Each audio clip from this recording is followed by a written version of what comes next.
Hi guys, and welcome back to the channel. This time round I'm going to be doing a review on our Fiat 500 and our long-term ownership of this car. So, introduced in 2008, the Fiat 500 has been around for nearly 16 years. And I think it's a testament to really the design of this car that it's stood the test of time in the way that it has. There aren't really very many other cars that have been around for 16 years that look fundamentally the same as they did back then. And with the most modern versions of this, the electric version that now exists, the shape isn't fundamentally different from the one we have here today. But let's take a look around and I'll show you some of the highlights.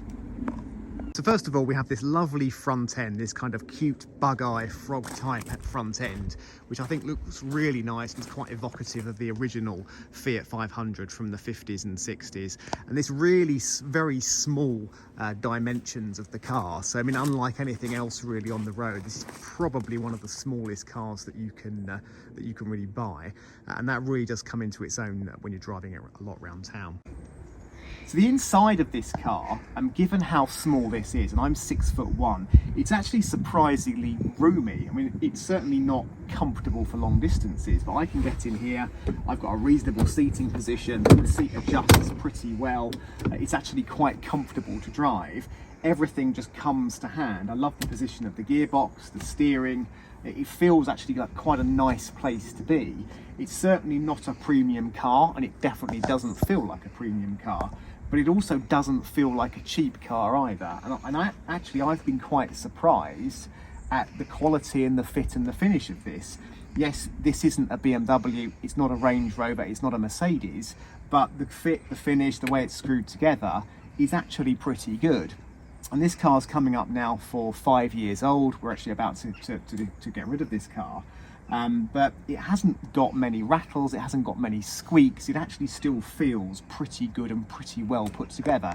And I think that's a pretty positive thing for a Fiat, because they're not, let's face it, renowned for their quality. So this car has been pretty good. And again, looking a little closer in here, we have this lovely check interior. This has got the cream interior and the smooth mint green paintwork, which is supposedly one of the more desirable options. This lovely cream steering wheel here, and this single binnacle where the rev counter just basically chases the speedometer, which is really nice. We've got an infotainment system, a touchscreen. By today's standards, it is quite dated. You can get CarPlay, of course, on later options, but it still does Bluetooth, it still does DAB radio, it's perfectly good. And then all of these very nice mechanical controls, which all feel pretty nice, to be honest, given the price of the car. But all of the dashboard, the lower parts, the upper parts, obviously all colour matched to the car, all feels pretty nice. And this is a mid-spec, it's a lounge model, so we have this lovely glass roof. It doesn't open, but it has a blind that comes across, and it just fills the car with light. And like I said, this isn't a car that you're going to want to take your family in to do a long journey, but it is a car that's perfectly fine for zipping around town, getting the kids in and out the back, and just doing the school run and local shopping trips. It's really, I guess, pretty much what it's designed for. The boot on this car, not really going to be a huge surprise. It's not huge. It's about 185 litres, but certainly adequate for shopping, school bags, other bits and pieces. You're not going to get a golf trolley or golf clubs and stuff in there, but hey, this isn't the sort of car you expect that from. So for the purposes of this video, I'm going to focus on the standard Fiat 500 engines rather than the more sporty Abarth versions.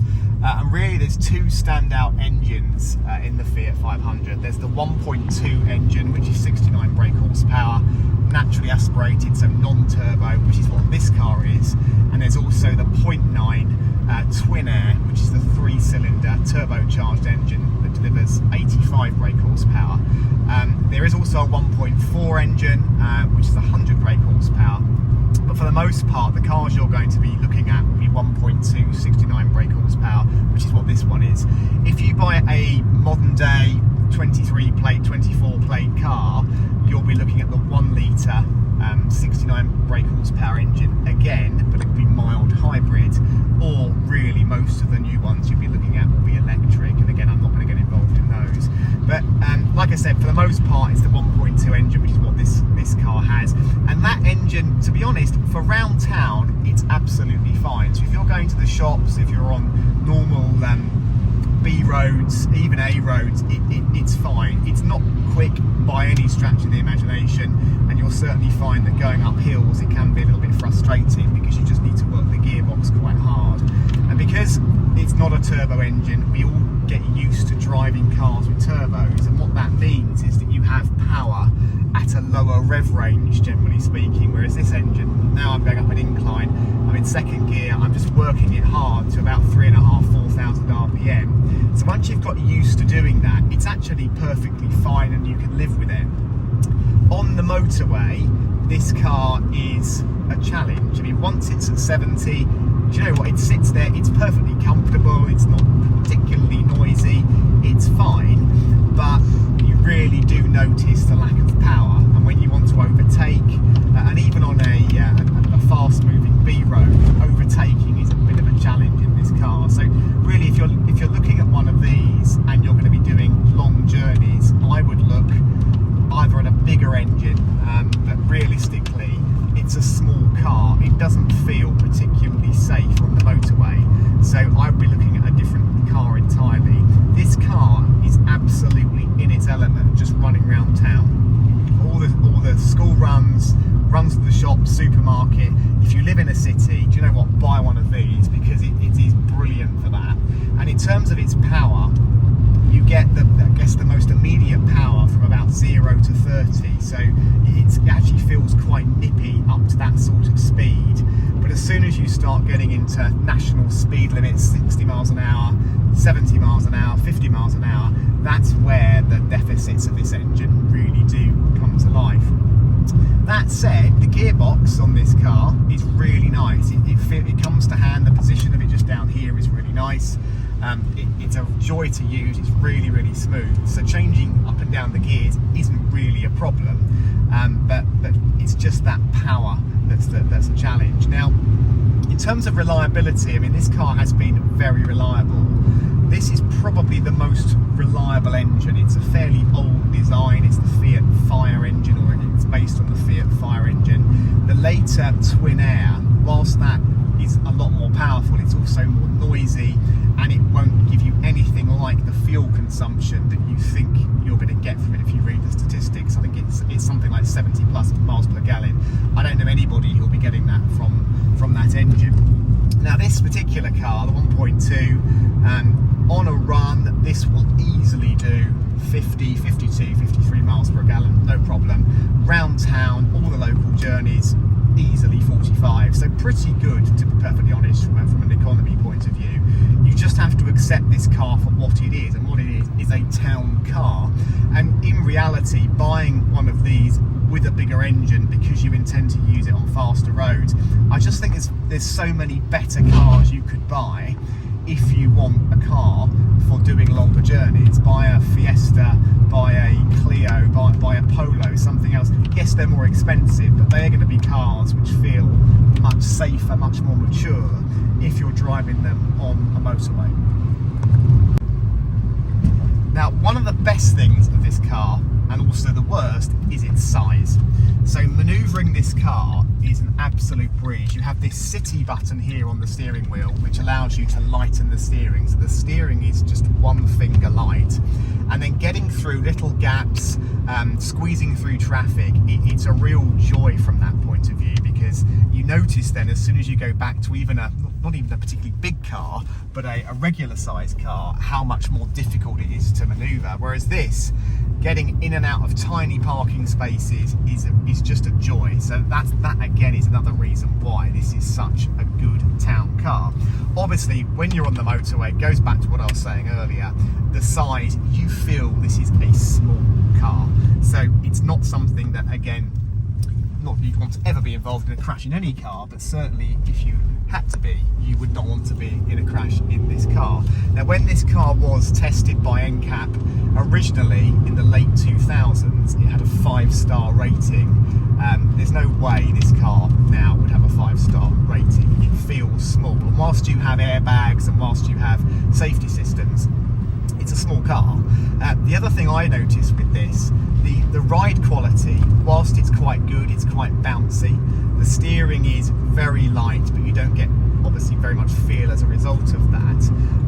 But it also feels a little bit twitchy when you're on wet roads or muddy roads or on ice or snow. And I know every car will be twitchy on ice or snow, but this car feels particularly so. And I've had a couple of incidents with this where it's been icy and the car will just slide, it just locks, and it has ABS and stability programs and so on, but it's not a stable car in anything other than dry, perfect conditions. So again, these things are never likely to be a problem for you if you're using the car for small local journeys. But if you're using the car for any distance, yeah, I think the stability issue is a bit of a thing for me that I'd be concerned about.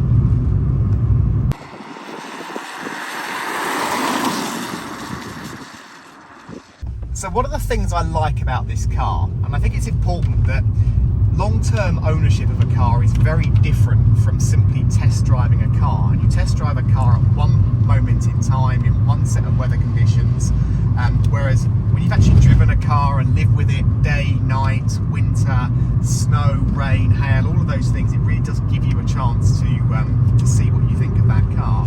And this overall has been a good car. We've really enjoyed having it, and I think particularly for the local runs around town, we can't really fault it for that. It's been brilliant to park, pretty comfortable to drive, reasonably good ride quality, and certainly far better than we thought it would be, given that ultimately this is a cheap car. So that's my first thing I would say. So would I recommend one? I think if you're using it for local journeys, absolutely I would. I think it's also got a lot of character. It feels like a car you want to drive. And I have a selection of other cars I can use, and quite often I do just find myself going to this car because if I'm doing a small journey, I know I can park it, it's easy to drive, it doesn't use much fuel. You don't even think about it, you just tend to gravitate to this car, which again is a strange thing really in many ways when I've got the choice of much better cars to use. Other things I like, the fit, the finish, the quality is actually pretty good for a Fiat. We've not had any real problems with it. We don't have any real knocks or rattles, even though the car is now 5 years old, 40,000 miles. It's been pretty good. Maintenance again is very, very reasonable. So again, no problems with that either. And the children love it. They get in and out of it. We can get all their school bags in it. We can get all of our shopping in it. No problem at all. That said, things I don't like about the car. I don't like using this car for a long journey. So if I'm going to do a distance of 30 or 40 miles, I don't really want to use this car because it just doesn't feel that safe. And whilst it's okay, I will just choose one of the other cars, because for overtaking, for just feeling stable on a motorway, this is just not that car. And it was never designed to be that car, so I'm not criticising it. It's just the way the car is. It's designed to be a town car. It is a fantastic town car. So that's certainly one of the things I would say. There isn't much feel in the steering. It does, as I said, feel quite unstable in the wet and on icy or gravelly or muddy roads. But once again, it's a town car. But overall, quite small criticisms really for a car that, like I said, was fairly inexpensive. So overall, would I recommend one? If you're using it in town, definitely. What sort of engine do I think you should buy? And again, that's a matter for you, it's a matter of personal choice. But I think given the limitations of this car, to start buying this car with a more powerful engine, I just don't think you're really going to get the benefit from that. So you may as well stick with the standard 1.2, which is what this is, and use it as a town car. You get the benefit of better fuel consumption. It's probably going to be more reliable over the long term. I would stick with this. And if you need something that you're regularly going to use on the motorway, I would definitely look at something else. But anyway, that's our review. This car is actually being picked up next week. It is now sold.